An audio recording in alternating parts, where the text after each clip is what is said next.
रब्बना आतिना फिद्दुन्या हसना वफिल आखिरति हसना वक़िना अज़ाबन्नार।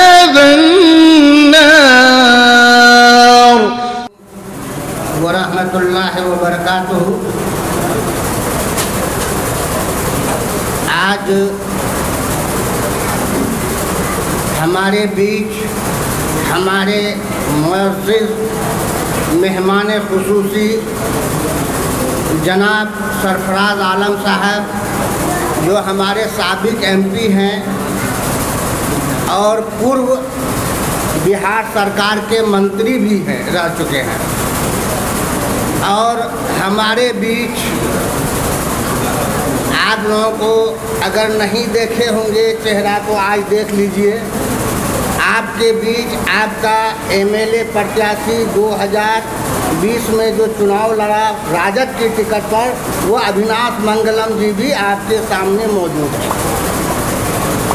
तो समस्या है कि बिजली की समस्या सबसे जटिल समस्या है इस इदारे के लिए, इस हसना गर्ल्स कॉलेज के लिए, जहां आपकी बच्ची अभी हमने सुना उस बच्ची को जो अंग्रेजी में तकरीर कर रही थी, क्या बोला आप लोग गौर किया होगा, बच्चे ने क्या बोला? Without education never can be changing in your life.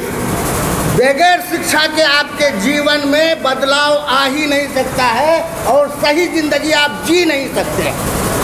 अच्छी जिंदगी जीने के लिए तालीम की ज़रूरत है। अच्छी ज़िंदगी जीने के लिए, एक खुशहाल ज़िंदगी जीने के लिए, माशरे में एक मुकाम बनाने के लिए तालीम बहुत ज़रूरी है। उसी चीज़ को उस बच्चे ने आपको तकरीर के ज़रिया, अंग्रेज़ी तकरीर के ज़रिया ये जाहिर कर दिया कि without education never can changing in your life. तो ये मैं मदनी साहब का बहुत बड़ा शुक्रगुजार हूँ कि उन्होंने अररिया में बनात को नहीं बना के, पूर्णिया में नहीं बना के, जलालगढ़ में नहीं बना करके फरकिया में बनाया और यहाँ की बच्ची की ज़िंदगी को बदलने की कोशिश की। उनके ज़िंदगी में बदलाव आए, तालीम आए, एजुकेशन आए, वो हर मयार में, हर महकमे में यहाँ के फरकिया के नाम को रोशन करे और जगह के नाम को रोशन करे। ये मैं उनका बहुत बड़ा शुक्रगुजार हूँ, मदनी साहब का। और ख़ास करके जो समस्या मैं MP साहब से, इसके लिए हम लोगों ने भी प्रयास किया। मैं खुद JE से बात की। JE बोला कि प्रॉब्लम है कि उनको अलग से एक ट्रांसफार्मर ही लेना होगा और उसमें वो खर्च भी बताया। मैं बताया था किसी को कि भाई इतना खर्च वो बताया है, अगर ये खर्च वो विभाग को दे देगा तो विभाग इसकी समस्या का समाधान कर देगा। तो यहाँ तो आपके बीच आपके माननीय पूर्व सांसद हाजिर हैं, जिनको आप बुलाए हैं इस समस्या का समाधान के लिए। मैं उनसे आग्रह करता हूं कि बहुत बड़ी मुद्दत का वो क्या कहते हैं कि बड़ी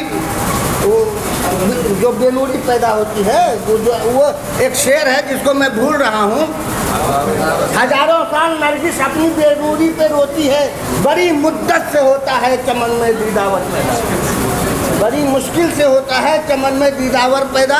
तो आपके बीच आपके पूर्व सांसद, साबिक मंत्री, बिहार सरकार आपके बीच हैं और आपको वो अपनी बात से, अपनी जुबान से आपको समस्या का समाधान बताएंगे। आप लोग बखूबी मैं उनसे आग्रह करता हूँ, पुरजोर गुजारिश करता हूँ कि वो या इस मसले को, इस समस्या को बिल्कुल जो है कि एकदम ले करके और इसका समाधान करके जाए, जैसे भी हो। मैं उनको इस बात से मजबूर करना चाह रहा हूँ कि वो इस समस्या का समाधान आज अपने मुखाबिन से मजबूर करो, मजबूर मत करो।